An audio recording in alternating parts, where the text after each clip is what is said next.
Hello everybody, welcome back. I am Satvik from IIT Delhi, 9 pointer department engineering physics, course electromagnetism. और आज जो हमारा topic रहेगा वो रहेगा इंडक्टेंस। बहुत ही ज्यादा इंपॉर्टेंट टॉपिक है, तो अच्छे से अटेंशन के साथ इसको सुनिएगा, क्योंकि इसमें अगर कंफ्यूजन रहा तो बाद में बहुत प्रॉब्लम आ सकती है। तो मतलब एक अलर्ट जैसा है कि इसको तो प्लीज स्किप मत करिएगा, बहुत इंपॉर्टेंट वीडियो है। और पसंद आए तो लाइक जरूर करना, क्योंकि बहुत मेहनत से बनाई है। नेक्स्ट स्लाइड में चलता है। सो यहाँ पे जैसे सबसे पहले मैं आपको डेमोन्स्ट्रेट करना चाहता हूँ कि जैसे यहाँ पे एक लूप 1 है और एक लूप 2 है।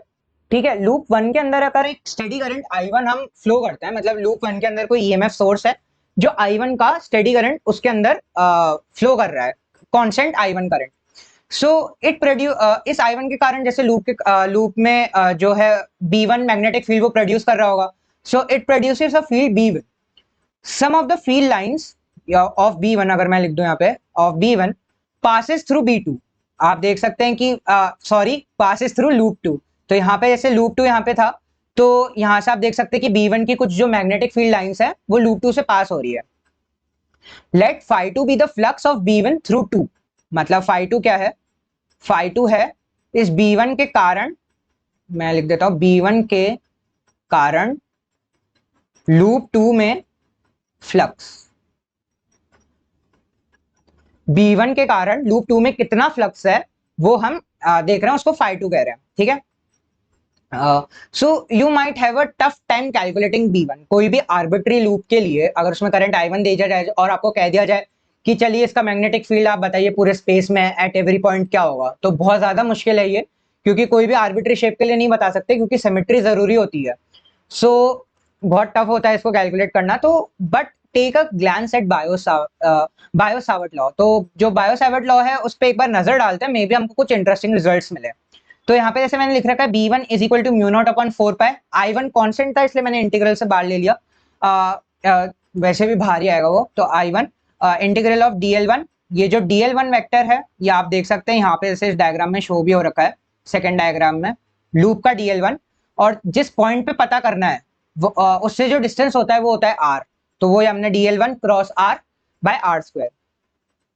It reveals one significant fact about this field. It is proportional to the current I1. हम इससे ये देख पा रहे हैं कि जो B1 है that is proportional to I1। तो ये एक इंपॉर्टेंट चीज हमको इससे पता लगती है कि जो भी मैग्नेटिक फील्ड है that will be proportional to the current flowing in the loop। And जो मैंने मैग्नेटिक फील्ड की बात करी that is the magnetic field generated by the loop। मतलब लूप की ओन मैग्नेटिक फील्ड है वो, लूप 1 की। ओके, सो नेक्स्ट स्लाइड पे चलें। See the flux of B1 now. Phi 2 जो होगा उसको मैं क्या लिखूंगा? Integral of B1 dot DA2। और जो DA2 होंगे वो छोटे छोटे यहाँ पे ये होंगे DA2, छोटे छोटे area vectors of loop 2। So यहाँ से जैसे मैंने बताया कि B1 जो है that was proportional to I1, thus we can say phi 2 will be proportional to I1 also। So I can say phi 2 will be something constant time I1, and that constant is known as mutual inductance of the two loops। तो एक important था कि loop 1 के कारण उसकी magnetic field के कारण जो फ्लक्स लूप 2 में गया, तो वो जो फ्लक्स है उसको हम म्यूचुअल इंडक्टेंस जो M21 हम यहाँ से डिनोट कर रहे हैं स्लाइड पे, into current flowing in the first loop, ऐसे से डिनोट कर सकता है। ये इसका मैंने बताया कैसे डिनोट कर सकता है। सो जैसे फाई 2, तो मैं थोड़ा M21 को इलेबोरेट करके आपको दिखाना चाह रहा हूँ। तो जो फाई 2 है that will be integral of B1 dot DA2। और जो B है उसको मैं उसके वेक्टर पोटेंशियल के टर्म्स में लिख रहा हूँ, जो हो गया कर्ल ऑफ A। और A जो है वो vector potential of magnetic field है। सो उसको मैंने इसके टर्म्स में लिखा, और फिर यहाँ पे मैंने स्टोक्स थ्योरम लगाया। स्टोक्स थ्योरम से मैंने इस कर्ल को उसमें लाइन इंटीग्रल में कन्वर्ट कर दिया। तो लाइन इंटीग्रल में ये A1 डॉट DL2 आ गया। और A1 हम जानते हैं किस फॉर्म का होता है, जो वेक्टर पोटेंशियल होता है किसी मैग्नेटिक फील्ड का, तो वो हम जानते हैं इस फॉर्म का होता है। तो इस फॉर्म से मेरे पास फाई 2 ऐसा निकल के आया। तो फाई 2, अब फाई 2 को मैंने M21 I1 लिख दिया, I1 दोनों साइड से कैंसिल करा, तो मेरे पास M21 निकल के आ गया। तो जो म्यूचुअल इंडक्टेंस का फॉर्मूला है इसमें आप देख सकते हैं कि कैसे रिलेशन आ रही है, डबल इंटीग्रल आ रहा है DL1 dot DL2 bye R। और इसको हम न्यूमन फॉर्मूला भी कहते हैं। तो अब नेक्स्ट स्लाइड पे हम देखेंगे कि म्यूचुअल इंडक्टेंस की क्या क्या प्रॉपर्टीज है। सो प्रॉपर्टीज ऑफ म्यूचुअल इंडक्टेंस। सबसे पहले M21 is purely geometrical quantity. आपको ये चीज समझनी होगी कि करंट पे डिपेंड नहीं करता है M21, ये प्योरली ज्योमेट्रिकल क्वांटिटी है। ये अलाइनमेंट पे डिपेंड करता है कि आपके दोनों लूप्स के बीच में एंगल कितना है, क्योंकि एंगल डिसाइड करेगा कितना फ्लक्स जा रहा है और मतलब कि दोनों का साइज कितना है, एल कितना है। अब फॉर्मूला में भी देख सकते हैं कि कहीं पे भी करंट या फिर कोई अदर फैक्टर, रेजिस्टेंस, इसके ऊपर डिपेंडेंस नहीं आ रही है। जो ज्योमेट्रिकल फैक्टर्स होते हैं लूप के या फिर उनके बीच का डिस्टेंस, एंगल, उस सब के ऊपर ही जो हमारा म्यूचुअल इंडक्टेंस है वो डिपेंड करता है, having to do with sizes, shapes and relative positions of the two loops. So ये पॉइंट क्लियर होगा आपको hopefully. So second, in the Newman formula, the integral is unchanged if we switch the roles of switch loop 1 and loop 2.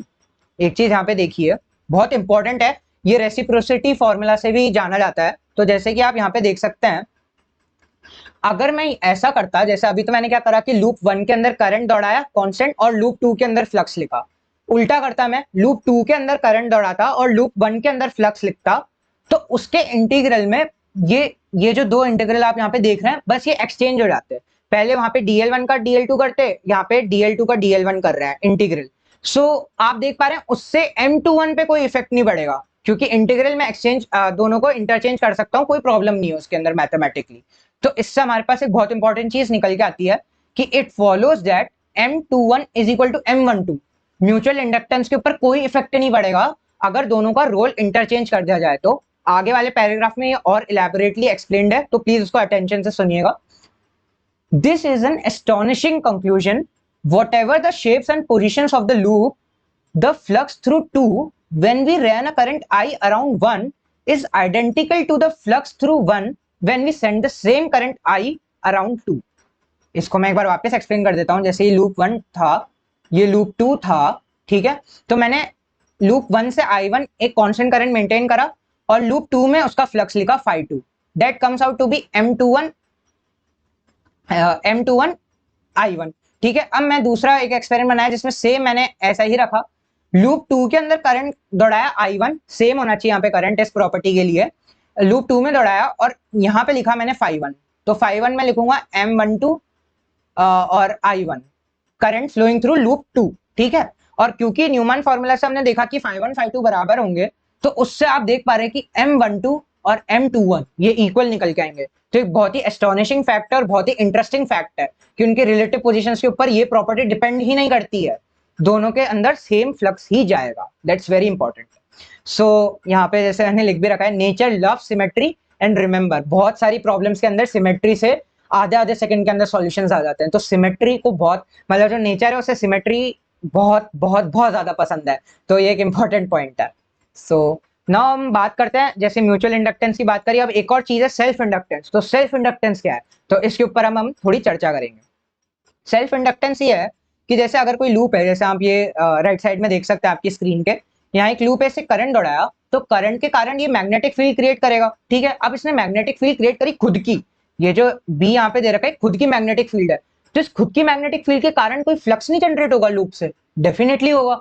तो उस flux को तो consideration में लो। तो वही है, come to think of it, a changing current not only induces an EMF in any nearby loop में तो करता ही है, but it also induces an EMF in the source loop itself once again। वही, अगर आप देख सकते हैं कि यहाँ पे जो करंट फ्लो हुआ, अगर वो चेंज हो रहा होगा, तो जो मैग्नेटिक फील्ड है वो करंट पे डिपेंड करती है, वो चेंज हो रही होगी। तो जो खुद की मैग्नेटिक फील्ड के कारण जो लूप से फ्लक्स है वो भी चेंज करेगा, तो उसके कारण भी EMF आएगा। सो ये बहुत इंपॉर्टेंट है। So once again the field and therefore also the flux is proportional to the current, ये मैंने पहले ही बताया और अब आपको दिख भी गया होगा कि जो मैग्नेटिक फील्ड है वो यहाँ पे प्रोपोर्शनल टू करंट होगी। तो फ्लक्स जो खुद के द्वारा जो बनाई मैग्नेटिक फील्ड है उसके कारण जो फ्लक्स है वो भी करंट के ऊपर डिपेंड करेगा। तो उसको मैं phi some constant time Li, तो ये जो कांस्टेंट है, जो कांस्टेंट प्रोपोर्शनैलिटी है, इसे ही हम सेल्फ इंडक्टेंस कहते हैं।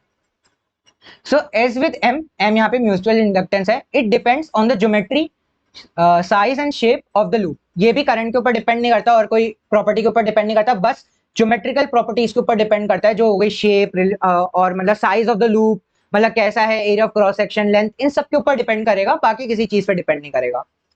If the current changes, the EMF induced in the loop is E is equal to minus d phi by dt, the universal formula. So E is equal to minus L di by dt. L को मैंने यहाँ पे change होता हुआ नहीं माना है, क्योंकि L कांस्टेंट रहता है, क्योंकि वो साइज और शेप के ऊपर डिपेंड कर रहा है, और अभी फिलहाल साइज और शेप चेंज नहीं हो रहा है, करंट चेंज हो रहा है, तो वो इंटीग्रल के बाहर आ गया, तो minus L di by dt।